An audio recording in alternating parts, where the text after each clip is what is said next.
Nazareno, iligtas mo kami sa kasalanan.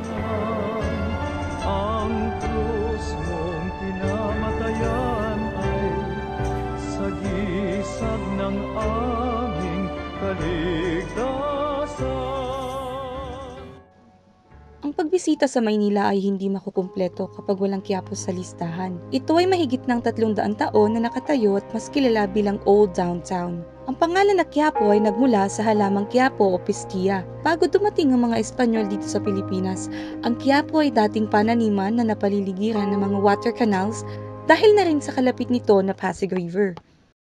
Tuwing umuulan, matagal ang paghupa ng baha at ang tanging nangingibabaw dito ay ang Quiapo.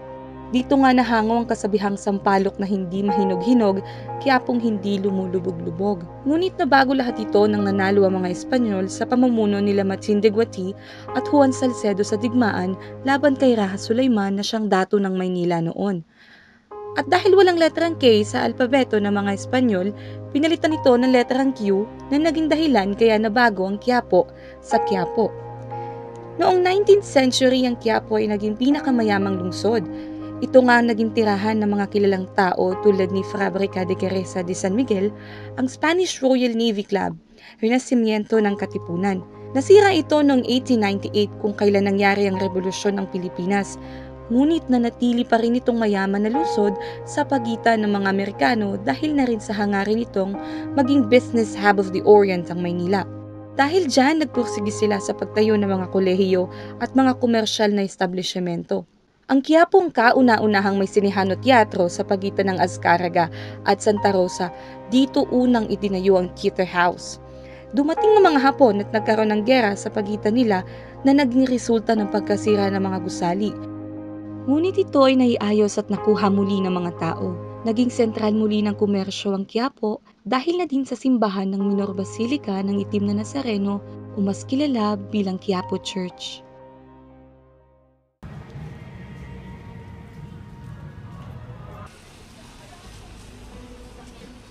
Noong 1586, unang natagpuan ng mga Pransiskano ang Quiapo Church na gawa sa bamboo at nipa. Dating parish of St. John the Baptist na naging Church of the Black Nazarene, na ngayon ay mas kilala bilang Minor Basilica of the Black Nazarene. Ang Quiapo ang naging permanenteng tirahan ng Black Nazarene na nanggaling sa Mexico, ngunit ito ay orihinal na nasa Manila Cathedral. Maraming sabi-sabi na nasunog daw ang barko kaya naging itim ang kulay nito. Pero ayon kay Dr. Fernando Napquel Zerecita of Ateneo de Manila University, hindi ito totoo.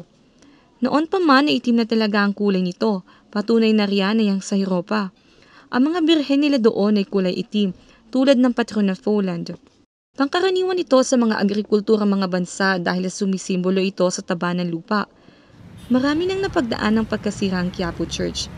Kabilang na rin dito ang sunog noong 1639, earthquake noong 1863, at sunog muli noong 1928. Ito rin ay naging saksi sa mga nangyayari sa kasaysayan dahil ito ay naging lugar sa pampublikong debate.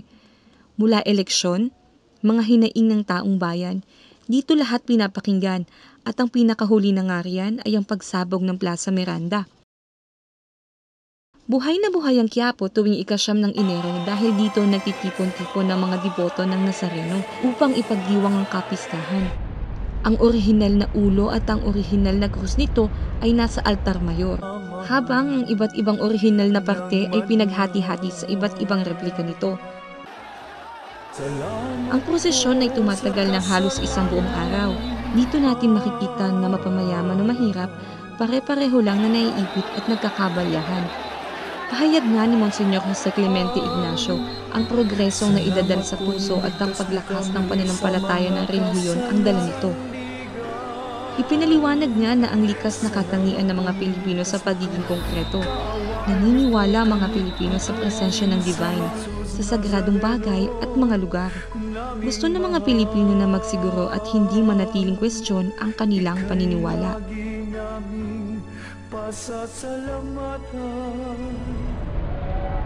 Malakas ang pananampalataya ng mga Pilipino. May kanya-kanyang dasal, hilig at paraan ng mga ito upang maipakita o maparamdam ang kanilang pananampalataya. Ngunit ang simbahan ng Quiapo ay may angking presensya na may halos libo-libong bumibisita dito araw-araw. Ang itim na Nazareno ang nagsilbing inspirasyon sa mga Pilipino dahil di umano ang nasabing replika ay may milagrong ginagawa sa mga deboto nito. Tuwing Biyernes ang nasabing pistang araw ng Nazareno. Ito ay bukod pa sa opisyal na pista ng itim na Nazareno na ipinagdiriwang tuwing unang Biyernes sa buwan ng Enero. Isa si Mang Dindo sa mga Katolikong patuloy na naniniwala sa kakayahan ng itim na Nazareno. Isa sa mga taong kumakapit at patuloy na naniniwala na walang imposible pagdating sa Diyos. Bago ako pumasok sa trabaho, diretso ako rito. Tapos, may parang routine po ba kayo na every Friday pupunta? every Friday, nandito ako. Wala yan. Hindi lang po first Friday. Lahat ng Friday, lagi ako nandito. Kung wala yung simbahan ng Quiapo, kung anong pwede kong puntahan. Siguro simbahan ng Santa Cruz. Kasi dalawa yung pinupuntahan ko eh. Simbahan ng Santa Cruz, simbahan ng Quiapo. Pagkain po dito? Mga iba pong establishments, mga pagkain? Hindi. Wala po. Talaga yung simbahan. Simbahan lang. Bakit po ginagawa ito? May personal na kahilingan? Siguro may dahilan.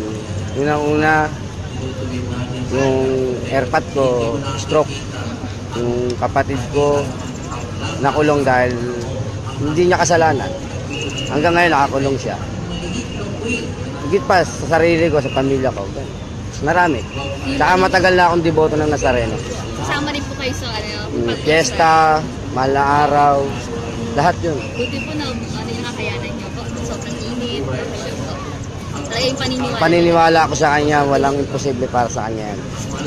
Kasi kasama yun eh. Masugatan ka, okay lang. Kasi ginusto ko yun eh.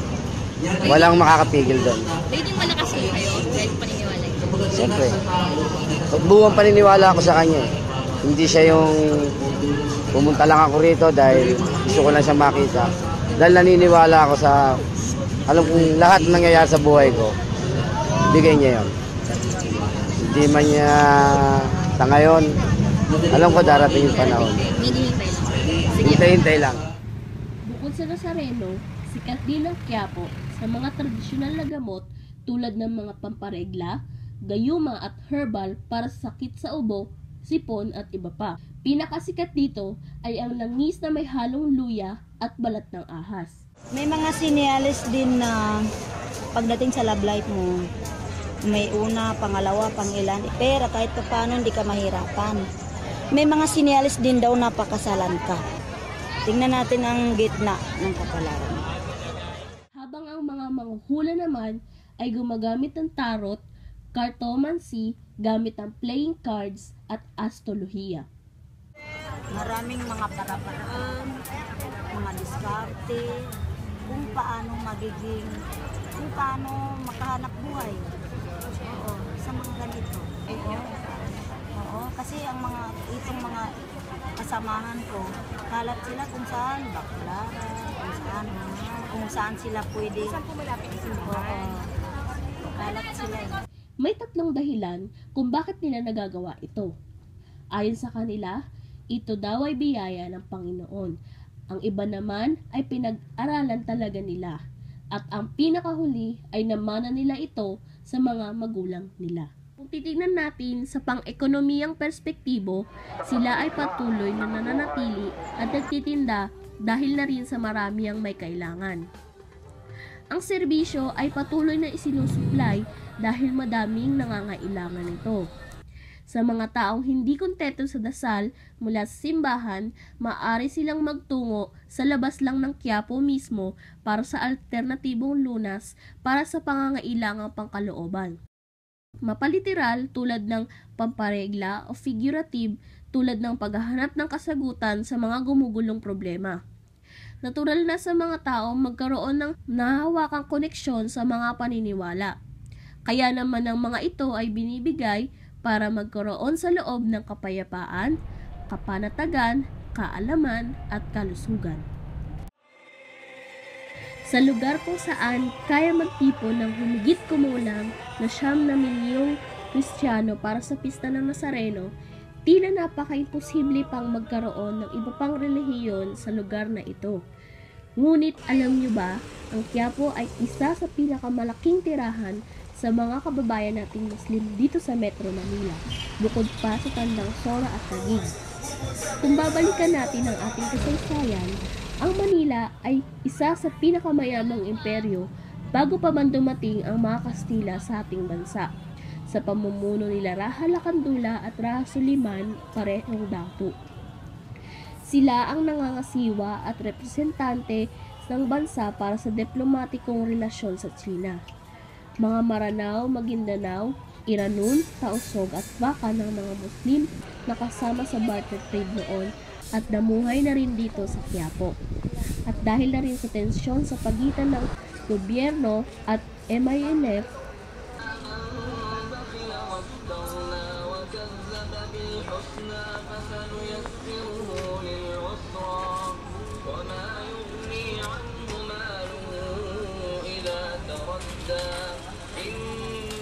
noong 1964, ginawa ang Islamic Center sa San Miguel para sa kanila. Bukod pa dyan sa Quiapo, din matatagpuan ang isa sa pinakamarangya at pinakamalaking moske, ang Masjid Al-Dahab. Ginawa ito noong panahon ni Marcos para sa pagbisita ng presidente ng Libya na si Muammar al-Gaddafi, ngunit hindi ito natuloy. Ang pagbisita sa isang lugar ay hindi makukumpleto kung walang kainan na mapupuntahan. Dalawa sa pinakamatatag na kainan dito ay ang Maunlok at ang Globe Lumpia House, kung saan nananatili pa rin ang orihinal na anyo nito. Hangarin nila na maramdaman ng bawat customer ang pakiramdam noong una itong nagbukas.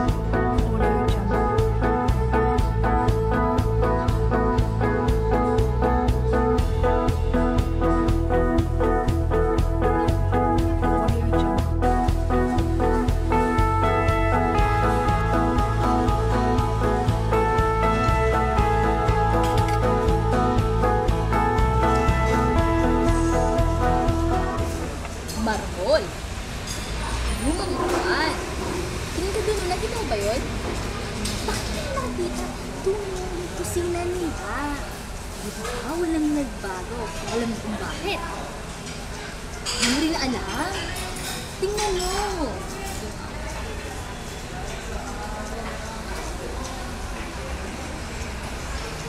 Ngayon alam mo na kung bakit sikat na sikat ang Maunlok. Dahil sa kanila, unang lasa, unang sarap.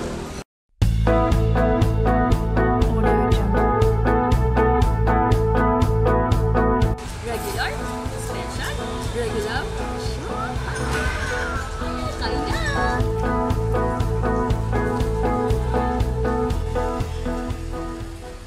Kung wala naman masyadong budget, marami pa rin na maaaring kainin dito sa Quiapo.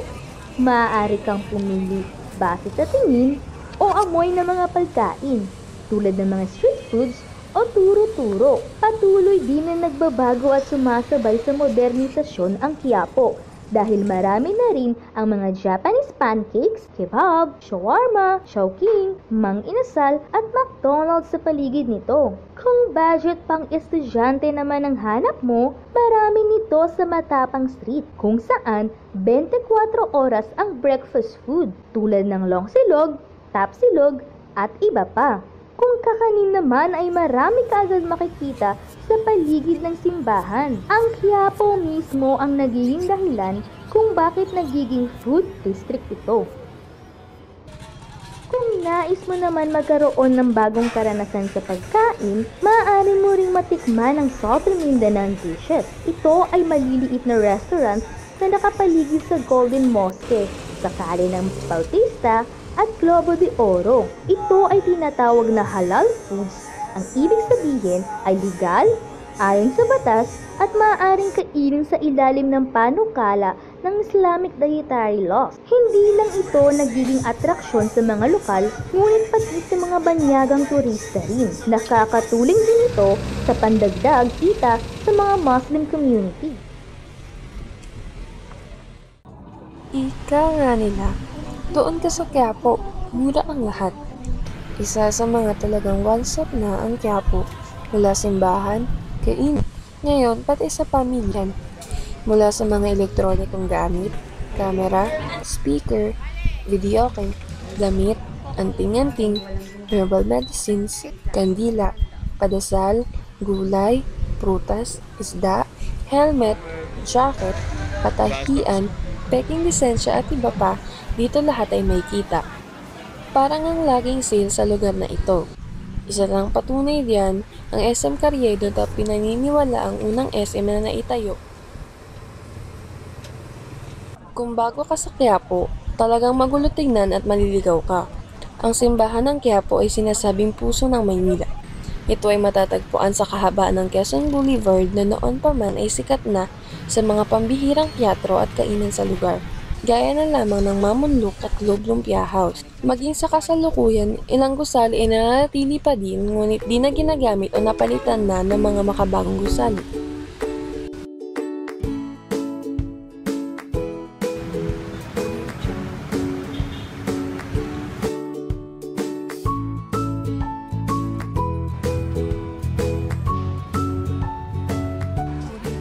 Ang dating mas kilala bilang Calle Noria, na ngayon ay Calle Paterno na, ay nakilala sa matitibay at abot-kayang paggawaan ng salamin sa mata.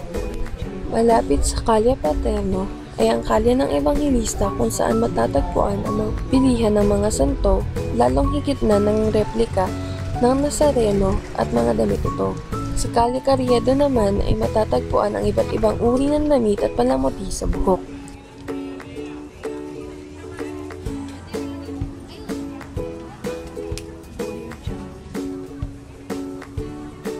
Sa kalye naman ng Arhidalgo na may dating pangalan na Calle del Drag Crespo, ay matatagpuan ang paggawaan ng mga elektronikong gamit gaya ng telepono at kamera.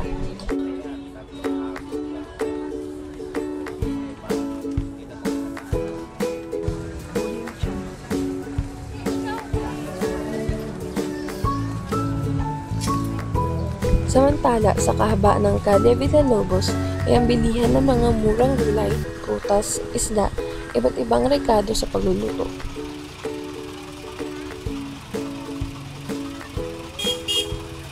Sa dulo ng Calle Villalobos ay matatagpuan ang Calle Palangka na kilala noon bilang Calle Etiague o Calle del Rosario.